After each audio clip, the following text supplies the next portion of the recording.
오늘은 넘치는 생명수의 은혜, 넘치는 생명수의 은혜라는 제목으로 함께 하나님 말씀 나누도록 하겠습니다. 지난주에는 그야말로 드라마틱한 인생을 살았던 우리 신앙의 선배 존 버년이라는 인물의 인생을 통해 그리스도인들이 겪게 되는 그 고난의 의미에 대해서 함께 생각해 보았었죠. 절대적인 고통과 고난 속에 있었지만 그럼에도 존 버년에게 그 고난의 시간은 오히려 성숙한 그리스도인, 성화된 그리스도인이 되게 하는 연단의 시간이었다고 말씀드렸어요. 감옥 안에서도 열심히 성경 말씀을 읽고 말씀 묵상 속에 드린 성실한 기도를 통해 그는 고난 속에서 오히려 하나님과 더 깊고 친밀한 교제를 누릴 수 있었고요. 하나님은 그런 존 버년을 귀한 설교가요, 저술가로 사용하셔서 400여 년이 지난 지금까지도, 오늘날까지도 선한 영향력을 끼치게끔 사용하셨다는 거죠. 이렇듯 고난은 달갑지 않은 손님처럼 불쑥 찾아와서 우리를 지치게 하고 힘들게 할 수 있지만, 그래서 심지어 바른 믿음의 길에서 이탈되게 할 수도 있지만, 그러나 그런 고난 속에서도 하나님을 신뢰하고 의지해 나간다면, 믿음으로 반응해 나간다면 오히려 그 고난을 통해 진정한 그리스도인으로, 참된 그리스도의 제자로 자라나게 될 수 있다는 겁니다. 지난주 설교의 말미에도 제가 말씀을 드렸었지만, 사람은 누구나 하나님으로부터 무언가를 얻게 되니까 하나님을 사랑도 하고 의지도 하고 그렇게 할 수 있는 것이지, 하나님이 아무것도 주시지 않는다 그러면 우리는 하나님 사랑합니다, 하나님만 믿고 따르겠습니다, 이런 고백을 기본적으로 할 수 없는 존재들이라고요. 인정하시죠? 그런데 성경을 보면, 그리고 기독교의 역사를 보면 이런 놀라운 믿음의 경지에 오른 사람들이 나타나게 되는 걸 보게 됩니다. 어떻게 해요? 바로 고난을 통과한 사람들, 고난과 환난을 겪게 되었지만 그것을 믿음으로 인내하며 견디어내서 그리스도를 전적으로 신뢰하고 의지할 수 있게 된 사람들은 아무것 주지 않아도 하나님을 믿고 따르게 된다라는 것이죠. 그러니까 사실 하나님은 하나님의 백성들을 진정한 당신의 백성으로 만드시기 위해서 필연적으로 성도들의 삶 속에 고난을 주시기도 하시는 분이라는 거예요. 말세의 고난을 믿음으로 뚫고 나와 영원한 나라에 다다르게 하기 위해서 하나님은 그렇게 하신다는 거죠. 사랑하는 성도 여러분, 다시 한번 말씀드립니다. 고난이나 어려움이 왔다고 해서 하나님이 계시지 않다거나 또는 여러분에게 관심이 없어서 나 몰라라 하고 계신 게 아니라는 사실을 기억하시기 바래요. 오히려 여러분을 진정한 그리스도인, 참된 그리스도의 제자로 만들어내심으로써 영원한 하나님의 나라에 들어가기에 합당한 모습으로 만들어내는 하나님의 은혜의 역사구나라는 사실을 깨닫고 믿고 그래서 따르게 되는 은혜가 여러분에게 있게 되길 바랍니다. 그렇게 예수 그리스도를 믿게 되는 그 영적인 놀라운 기적이 여러분들에게 나타나게 되기를 소망합니다. 이렇듯 고난이 우리에게 주는 유익들이 있어요. 이를 좀 더 살펴보기를 원하는데요. 고난이 우리에게 주는 유익을 몇 가지로 살펴볼 수 있는데, 첫 번째는요, 이 고난은 진짜와 가짜를 구분되게 해주죠. 흔히 그런 말들을 하죠. 어려움을 겪게 되면 진짜 이 사람이 진짜 내 사람인지 아닌지 알 수 있게 된다, 뭐 이런 말들을 하잖아요. 그런 것처럼 성도라고 하는 이가 고난을 겪게 되었을 때 그때 그 반응을 보면 그 사람의 믿음이 진짜인지 가짜인지 비로소 구분할 수 있게 된다는 거죠. 고난은 당신의 믿음이 진짜인지 가짜인지 구분할 수 있는 시금석이 되어준다고요. 그런데 만일 여러분이 고난 속에서 믿음으로 반응을 하고 있지 못하다고 한다면 어떻게 해야 됩니까? 하나님께 용서와 은혜를 간구하면서 나아오셔야 되는 거예요. 그것이 바로 믿음입니다. 그리고 하나님은요, 절대 그런 믿음의 기도, 믿음의 간구, 믿음의 반응을 모른 채 하시지 않는 분이라고 말씀해 주셔요. 약속해 주세요. 여러분이 아직 그런 믿음을 갖고 있지 못하여서 세상에 더 치우쳐 있는 게 폭로가 됐다면 회개하고 나오시기 바래요. 예수 안에 있는 그 생명으로 들어오시기 원합니다. 거죽만 잊지 마시고 전인격적으로 하나님 앞에 완전히 십자가 안으로 들어오시게 되기 바랍니다. 나아가 고난을 통과한 믿음은 다른 누군가의 믿음이 진짜인지 가짜인지 이제 구별할 수 있는 그 분별력을 얻게 되죠. 만일 그런 은사를 받은 분이 계시거나 얻게 되셨다면 하나님의 교회를 바르게 세우기 위해서 힘써 그걸 사용하시기 바라요. 그게 하나님의 뜻이니까. 그리고 고난이 주는 유익 두 번째는요. 이 반복일 수 있지만 연단을 준다는 거예요. 연단.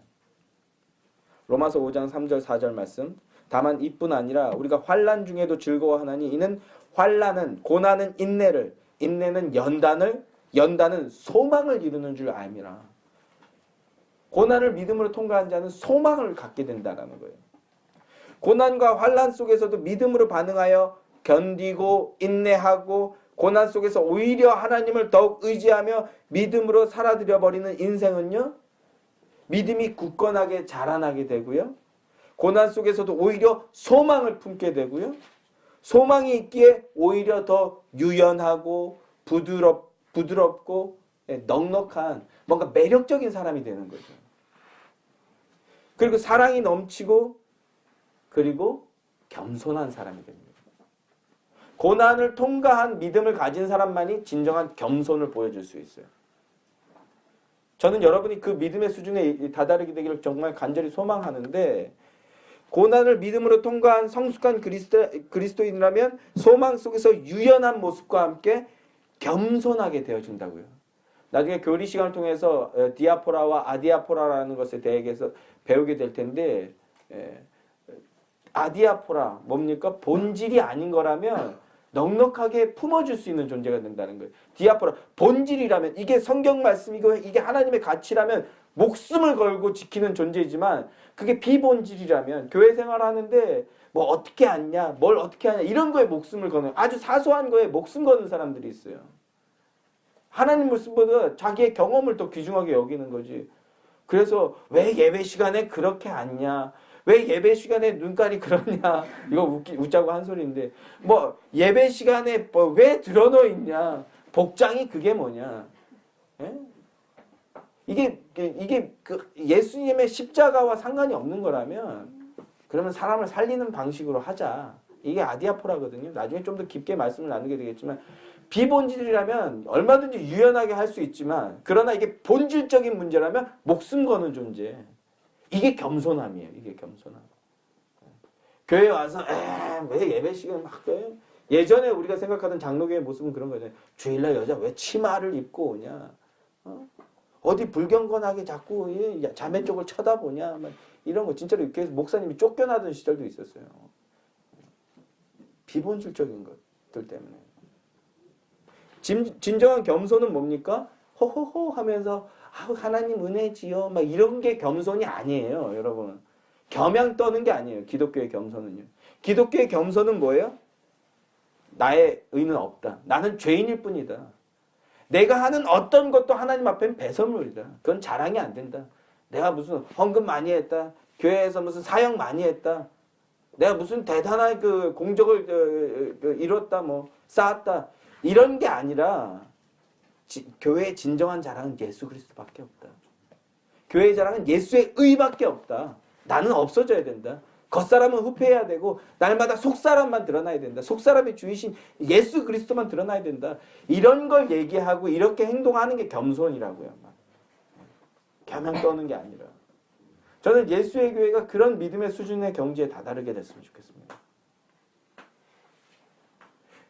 나를 나타내 보이려고 하는 게 아니라 오직 예수만 드러내는 거예요. 내가 드러날 것 같으면 좀 급하게 사라지고 나의 의가 아니라 예수의 의만 드러내는 게 겸손이라고요. 고난을 통과한 믿음, 고난을 믿음으로 반응을 하여서 통과하여서 소망을 이루는 그 믿음만 참된 겸손을 드러낼 수 있다는 거예요.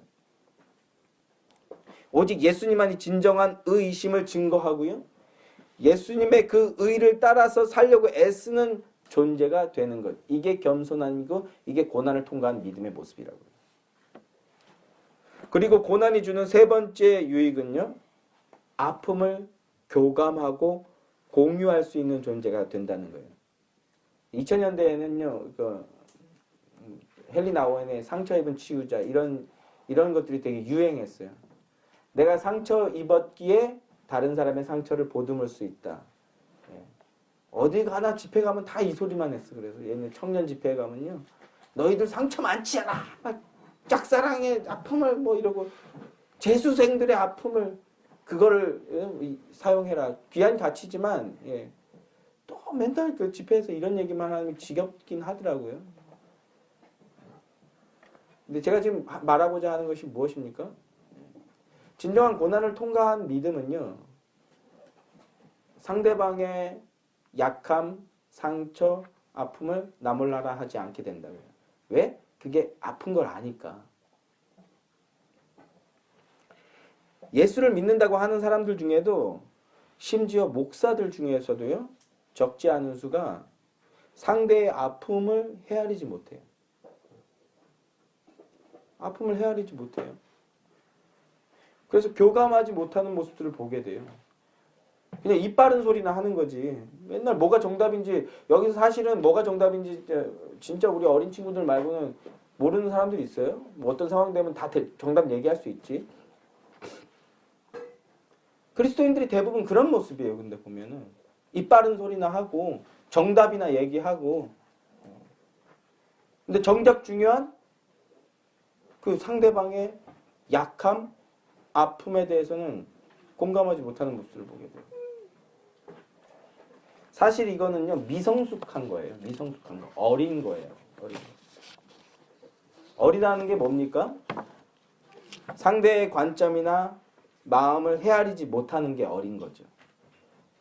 상대의 입장이나 관점이나 마음은 헤아리지 못하고 자신의 입장이나 생각만 주장하는 거. 이게 어린 거예요. 공감하시죠? 제가 뭐 사남매 중에 막내로 자랐고요. 또 적지 않은 시간을 혼자 좀 지냈어요. 그래서 참 천둥벌거숭이처럼 잘 모르던 부분들이 있었는데 결혼을 하고 나서야 이걸 좀 지식적으로는 혹 알았을지라도 결혼을 하고 나서야 진짜로 알게 된 것들이 몇 가지 있는데 제 철을 통해서 배우게 된 것들이 몇 가지가 있는데 그 중에 하나가 뭐냐면 결혼 전에는요 저는 그 식당을 가면 그냥 식도로 밥을 쓸어 넣는 거야. 이게 생명 연장의 꿈도 아니고 밥은 그냥 나의 생명을 이 희노애락이 좀 없었어요. 제가 보면은 먹는 기쁨이 별로 없어요. 저는 이렇게 잘 이게 딱 맛있는 음식 나왔을 때 막 냄새 음미하면서 와 맛있겠다 그러면 이런 게 없고 그냥 있으면 그냥 막 쓸어내는 거예요. 뭐 뜨겁든지 말든지 입천장 다 까지든지 이렇게 막 쓸어넣고 다 먹으면 빨리 나가야 돼. 뭘 식당에 오래 머물러 누구 좋으라고 그냥 응? 왜 이런 주의였어요. 이런 주의. 빨리 먹고 나 다 먹었으면 나가야 돼. 목사들 중에도 이런 사람들 되게 많잖아요. 그죠? 저에게 식사 시간은 그저 최소한의 생명을 유지하는 행위 정도였는데 그런데 결혼을 하고 나니까 맛있는 음식 저는 아직도 별로 그런 게 없거든요. 그래서 제 처가 뭐 먹고 싶냐고 그러면 대답을 못해요. 먹고 싶은 게 없어 저는. 그냥 눈앞에 맛있는 음식이 맛있는 거지 그냥 달고 짜고 매우면 맛있고 그냥 별로 그런 게 없어. 아 오늘은 이 분위기에 뭐 이런 거 지금 날씨도 눅눅하고 칼국수 여기 뭐 이런 게 없어요 저는. 없어요. 주문 그때 맛있어 그냥. 네. 근데 그러니까 심지어 뭐예요? 상대방이 맛있어 하는 거에 전혀 1도 관심이 없었어요. 그러니까 막 처음 이제 데이트라고 비싼 식당에 갔는데 저는 막 먹고 배불러 이제 가자. 농담 반 진담 반 하니까 막 정색하는 거예요. 나는 아직 다 먹지도 않았는데. 그리고 여자들은 뭐예요? 이거를 먹으면서 이게 얼마나 맛있고 여기 분위기가 어떻고 참 진짜 예. 그리고 막 이런 거 얘기하는 걸 원하는 거야. 이 분위기를 함께 나누고 안 되는 총각 되는 남자들은 뭐예요? 그 무슨 쓸데없는 짓이냐 그게. 배 채웠으면 나가자. 왜 여기 오래 머물러 있냐 이런 건데 내가 사랑하는 이 사람은 여기서 나와 함께 이 음식을 먹으며 교감하는 걸 원하는구나. 이걸 깨달은 사람이 이제 장가 가는 거야. 응? 자, 그러니까 어떻게 됩니까? 내가 맛있는 것뿐만 아니라 이 사람이 맛있어 하는 거, 이 사람이 좋아하는 거, 이게 맛있는 거고 이게 즐거운 거야. 이런 생각이 생기는 거예요. 저 이제 조금 나이 철들었죠. 네. 조금 철든 거지 뭐. 네. 그래서 저는 별로 관심 없어도 이 사람이 좋아하는. 저는 장어가 싫어요. 비싸. 그래서 못 가. 그래도 한 번은 가야지. 네. 고해성사 하는 거예요. 저는 장어를 왜 먹는지 모르겠어. 그러나 처가 좋아한다면 피눈물을 머금고 가는 거지. 상대방이 좋아하니까. 네. 언제고 갑시다. 언제고 갑시다. 맞은편의 사람이 맛있어 하는 거, 그게 나도 맛있어. 한 번은 그런 적 있어요. 아웃백 갔어요. 아웃백 갔는데 어떻게 해서 갈 수 있느냐 하면 저희 아이들이 돌잔치를 거기에서 해서 아이들은 무료야. 몇 살까지 무료죠? 6학년. 이제 얼마 안 남았는데 의정부야. 큰일 났어 이제. 그래서 가끔 갔어요. 가서 보면은 가족 단위로 오는데 꼭 그런 분이 있어. 옆에 이렇게 남 험담하는 건데 보면은 이렇게 먹는 분들이 있어요. 뭐 이거 뭐예요? 가족끼리 왔는데 지금 젊은 사람들은 막 신나서 먹는데 할아버지, 할머니, 어머니 막 다 왔는데 꼭 할머니나 어머니들 보면 이거 집에서 먹어도 맛있는데 뭘 굳이 꼭 이런 데 와서 먹냐 이런 표정. 그런데 왔으면 맛있지 막 썰어주면서 너 먹어라. 그래 너 많이 처먹어라. 나는 그런 게 아니라 함께 공유하는 걸 기뻐하고 너가 맛있게 먹으면 나도 기뻐. 이런 게 어른스러운 거지. 제가 그냥 웃자는 말처럼 한 것이지만요. 상대방의 기쁨을 그리고 상대방의 아픔을 교감할 수 있는 거. 이게 어른스러운 거라고요. 이게 성숙한 거라고요. 우리는 그런 말이 있잖아요. 옛말에 어머니는 짜장면을 싫다고 하신다고. 엄마는 짜장면 안 좋아하지. 나만 짜장면 먹고 나만 탕수육 먹고 엄마는 먹든지 말든지 관심 없어. 왜? 엄마는 짜장면을 싫어하니까. 철떡같이 믿는 거죠. 엄마는 짜장면을 싫어해서 안 먹는 거야 라고 우리는 믿잖아요. 그렇게. 그래서 나만 먹는 거. 이게 뭐예요? 어린 거라고. 얘들아 엄마 짜장면 좋아하니 안 좋아하니? 좋아요. 그지? 막 엄마도 저렇게 점잖은 척하지만 막 개걸스럽게 먹고 그러잖아요. 엄마도 짜장면 좋아하신다고요. 그 엄마의 마음을, 엄마의 생각을 헤아리고 그 엄마에 나아가서 엄마의 아픔, 그걸 교감하게 되는 것. 이게 성숙한 거라고요. 제가 지금 몇 가지 얘기를 웃자고 얘기했지만 나만 힘들고 나만 괴롭고 나만 아프고 나만 답답하고 나만 예수가 필요하고 이 예배는 그런 나를 위해서 위로해야 되는 예배고 그런 나를 위해서 은혜를 줘야 되는 예배라고 생각하는 게 미성숙한 거라고요. 어린 거라고요. 여러분 혹시 그런 마음으로 오셨습니까? 오늘 약한 물론 그분들에게 은혜를 주시는 분이지만 나의 아픔에 관심 없는 이 교회, 나의 약함에 관심 없는 저 성도 나쁘다. 이런 어린 수준에서 벗어나시기 원해요.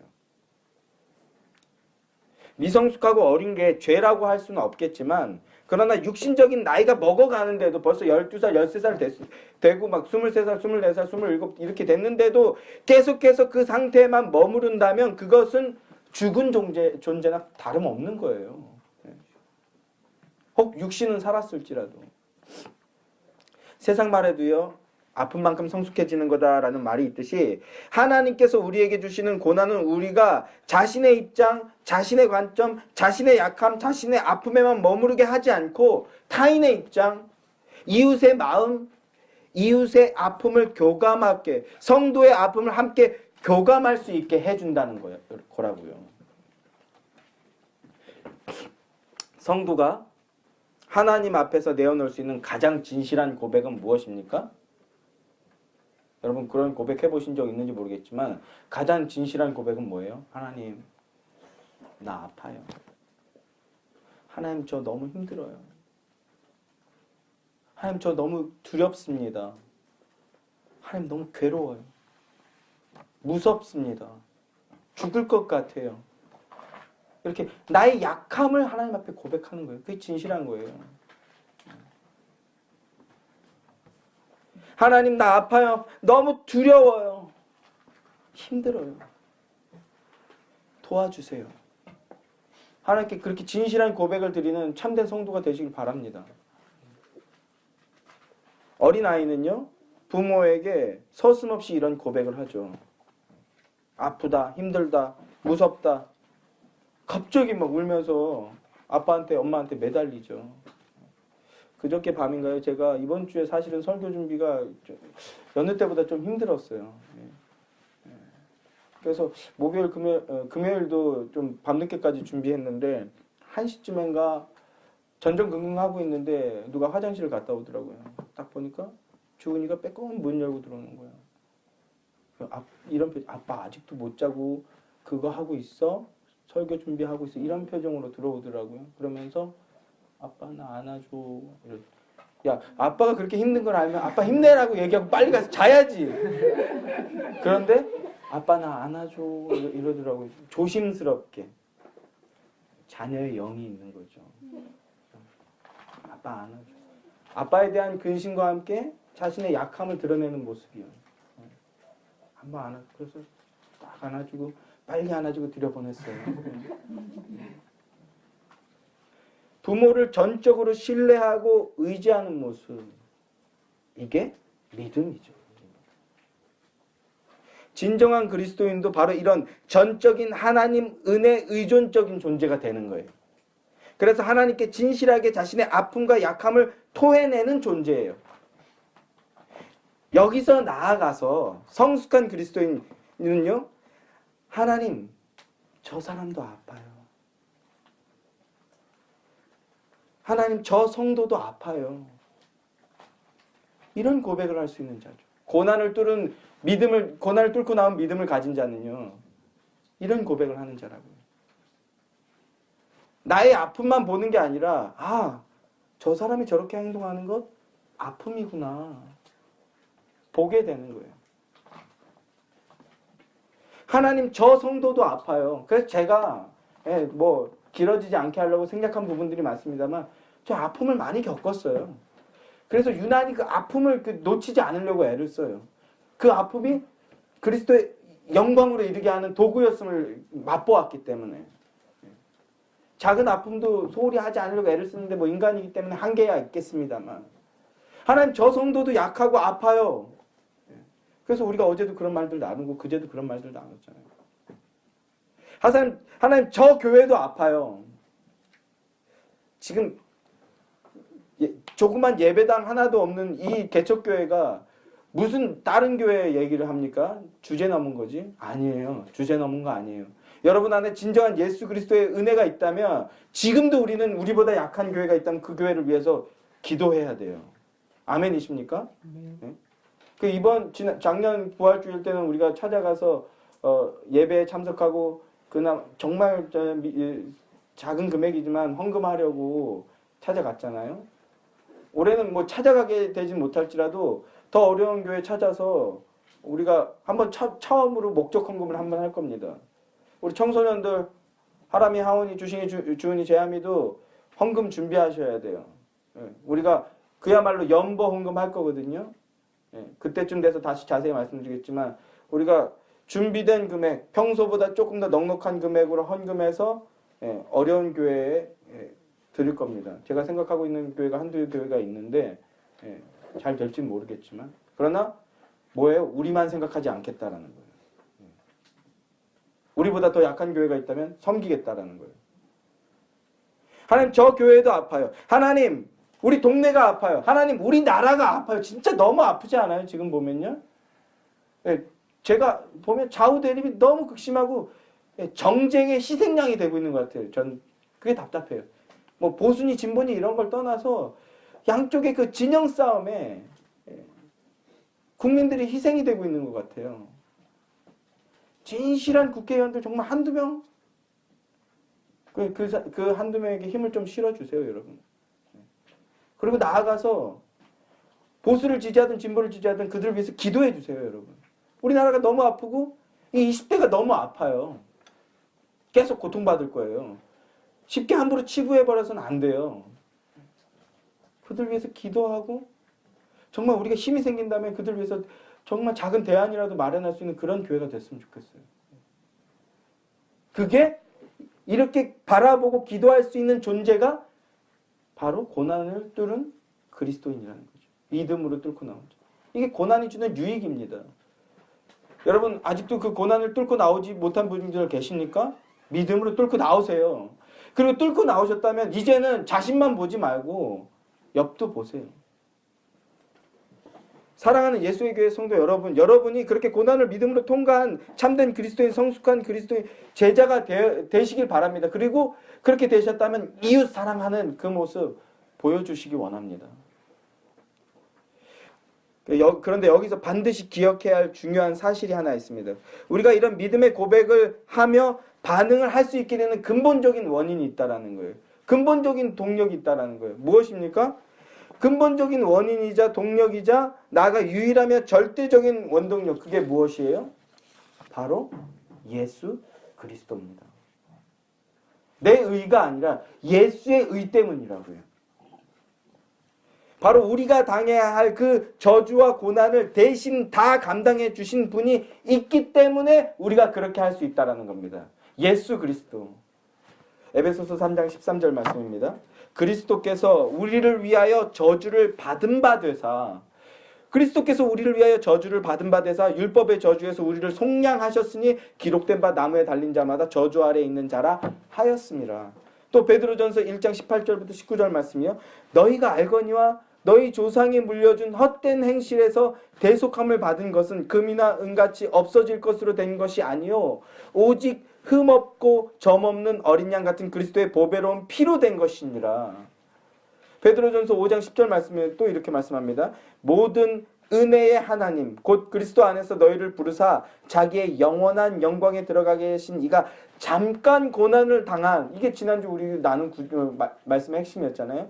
잠깐 고난을 당한 너희를 친히 온전케 하시며 굳건하게 하시며 강하게 하시며 털을 견고하게 하시리라. 그리스도께서 대신 고난을 다 감당해 주셨을 뿐만 아니라 잠깐 고난을 받은 우리를 어떻게 하신다고요? 온전하게 하고요, 강하게 하고요, 굳건하게 하고요, 털을 견고하게 하는 존재로 사용하신다고요. 우리를 위해 고난을 받아주신 예수 그리스도로 말미암아 우리에게 놓인 근본적인 저주와 고난의 문제가 해결되었습니다. 그리고 그분을 믿고 따르고 자라나면 이제 예수 그리스도께서 하신 것처럼 하나님이 사랑하시는 또 다른 어린 영혼들, 아픔을 겪고 있는 약한 영혼들을 향해 나아가길 요구하고 계신다. 성도는 은혜 받은 이입니다. 대신 저주를 감당해 주셨음이 은혜고요. 대신 고난을 당해 주셨음이 은혜입니다. 그 사실을 잊지 않고 늘 생생하게 기억하며 따르는 예수의 교회 성도들이 되시기를 주님의 이름으로 간절히 소망합니다. 그러나 거기에서 끝나지 않아요. 또 어떤 은혜를 준비해 놨을까요? 오늘 본문의 그 말씀을 우리에게 해주고 있는 거예요. 오늘 본문 말씀을 다시 한번 보세요. 22장 1절 2절 말씀. 또 그가 수정같이 맑은 생명수의 강을 내게 보이니 하나님과 및 어린 양의 보좌로부터 나와서 길 가운데로 흐르더라. 강 좌우에 생명나무가 있어 12가지 열매를 맺되 달마다 그 열매를 맺고 그 나무 잎사귀들은 만국을 치료하기 위하여 있더라. 이렇게 말씀합니다.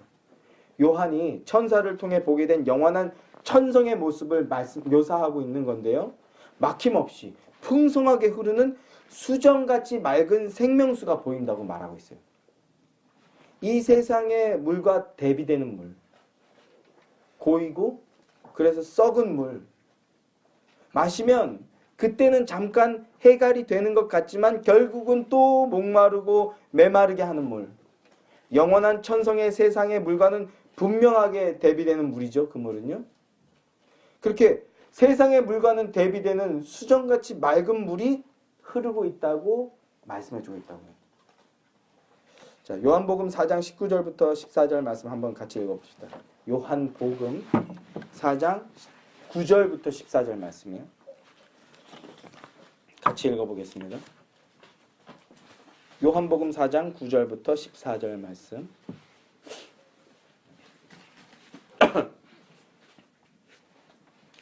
자, 요한복음 4장 9절부터 14절 말씀 함께 합독합니다. 시작. 사마리아 여자가 이르되 당신은 유대인으로서 어찌하여 사마리아 여자인 나에게 물을 달라 하나이까 하니 이는 유대인이 사마리아인과 상종하지 아니하리라.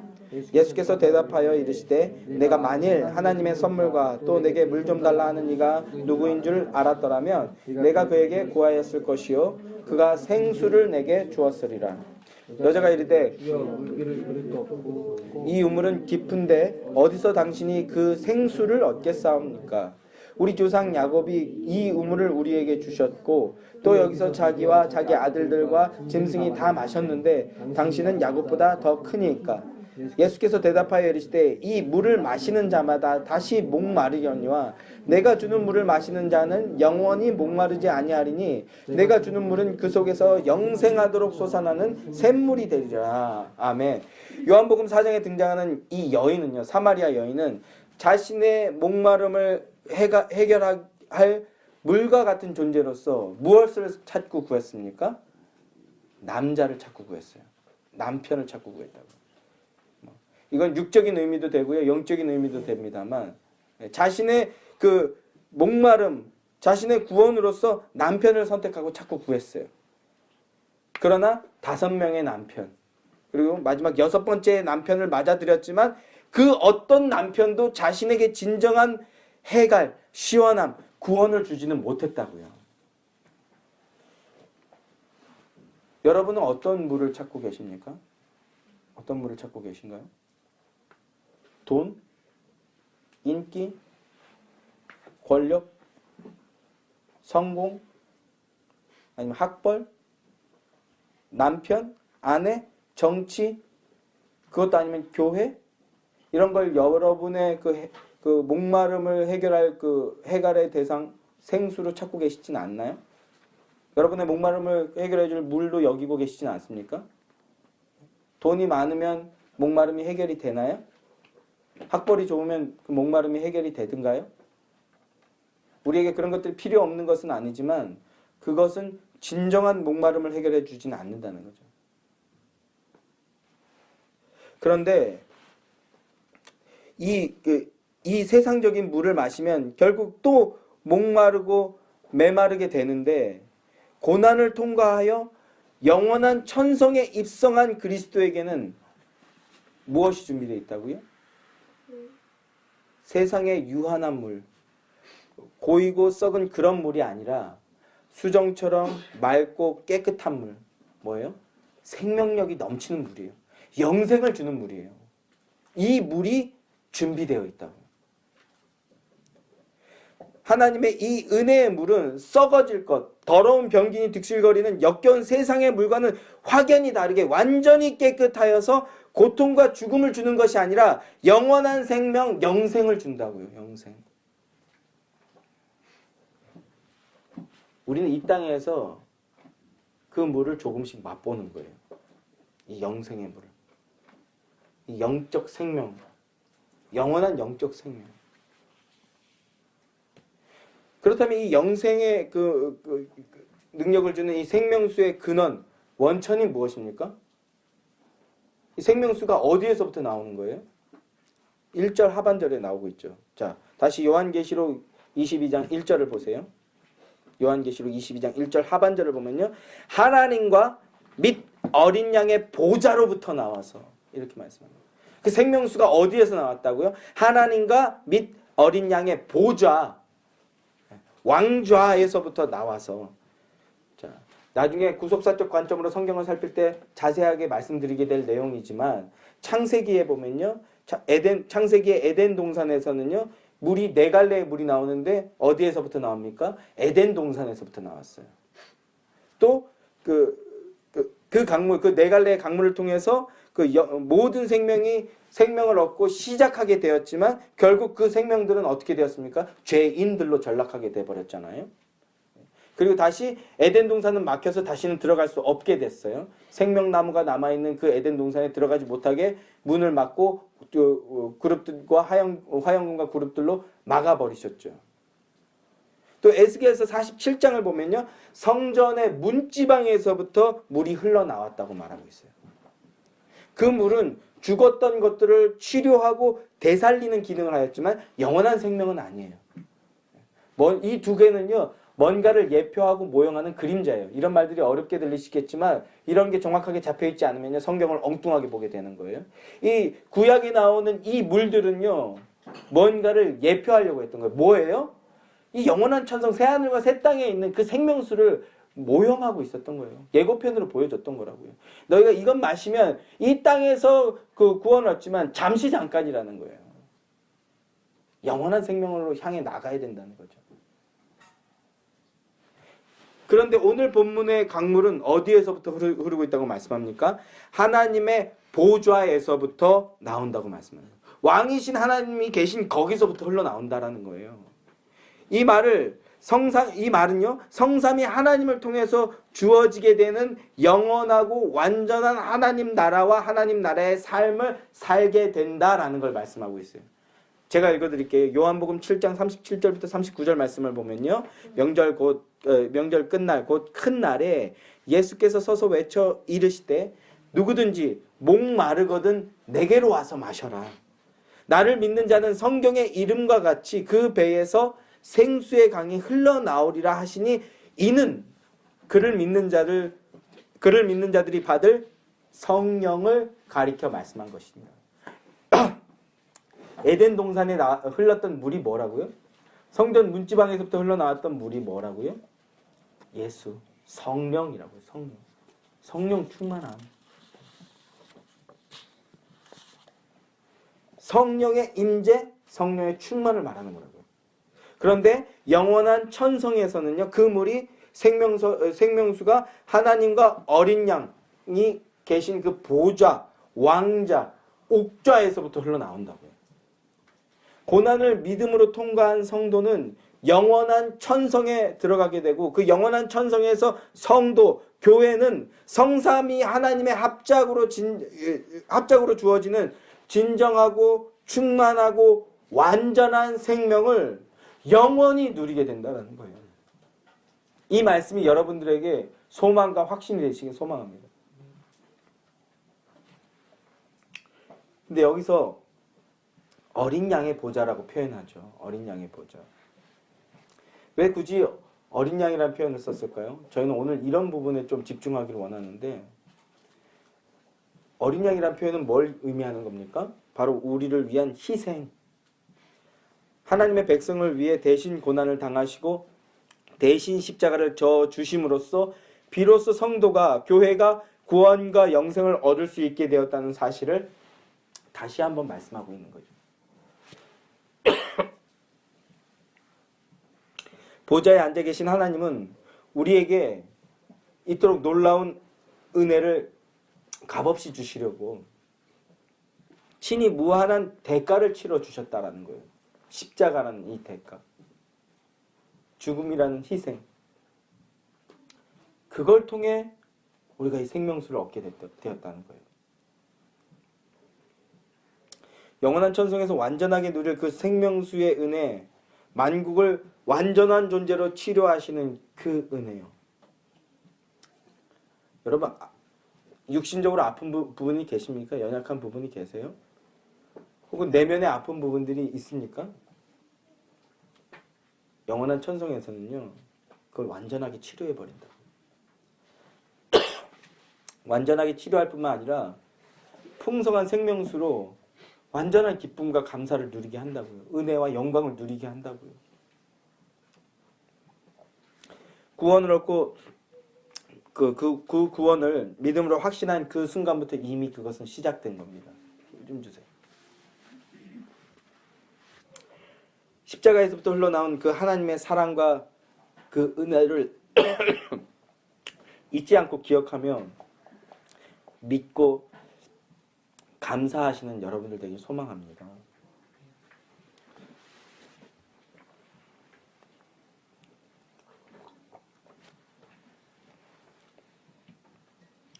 주님은요, 우리를요, 부르고 계십니다. 여러분을 찾고 부르고 계셔요. 계시록 17절, 22장 17절 말씀을 보면요, 성령과 신부가 말씀하기를 오라 하시는도다. 듣는 자도 오라 할 것이요, 목마른 자도 올 것이요, 또 원하는 자는 값없이 생명수를 받으라 하시더라. 다시 한번요. 우리 같이 한번 읽어봅시다. 다 함께 시작. 성령과 신부가 말씀하시기를 오라 하는도다. 듣는 자도 오라 할 것이요, 목마른 자도 올 것이요, 또 원하는 자는 값없이 생명수를 받으라 하시더라. 예수님께서, 하나님께서 예수님을 통해, 그리고 성령님을 통해 여러분들께 오라고 말씀하고 계십니다. 어디로요? 이 생명수가 흘러넘치는 이곳까지 멈추지 말고 오라고 하시는 거예요. 와서 값없이 주는 그 영생의 생명을 받아 누리라고 말씀하고 계십니다. 제가 예수에게 담당 목회자로서 여러분들에게 간절히 권면드립니다. 결코 하나님의 이 초청의 말씀을 한 귀로 듣고 흘리지 마시기 바래요. 가볍게 여기거나 혹은 우습게 여기지 마시기 바랍니다. 지금은요, 마치 예수님이, 하나님이 어리석은 바보처럼 우리에게 매달리는 형국이에요. 이걸 마셔달라고, 이리로 와달라고 막 그렇게 매달리고 있어요. 그런데 예수님께서, 하나님이 작정하신 그때, 재림의 때가 오면요, 그때는 이제 기회가 없어요, 여러분. 그때 가서 이게 노아가 방주에 들어간 뒤에야 진짜 비가 오는구나, 그 말이 진짜였구나 해봐야 문이 닫힌다면 소용이 없다고. 지금 예수께 나오시기 원합니다. 예수라는 그 생명수를 지금 마시기 원합니다. 회의와 고민과, 그래서 그것들로 인해 목마름에 빠진 영혼들이 있으십니까? 겸손히 주님께 나아가 생명수를 받으시기 원합니다. 겸손하게 순종하며 그 은혜를 누리시기 원합니다. 낙심하여 좌절에 빠진 영혼들, 주님을 잃고 방황하는 영혼들, 값없이 주시는 하나님의 은혜를 기억하며 그 생명의 샘을, 영생을 맛보는 인생들이 되시기를 주님의 이름으로 간절히 소망합니다. 기도하겠습니다. 먼저 우리 찬양하고, 잠깐 찬양 하나 하고 함께 잠깐 기도하는 시간 갖죠. 우리 보좌 앞에 모였네. 이 찬양 한번 찬양하고 생명수의 샘이 흘러넘치게 해달라고 내 안에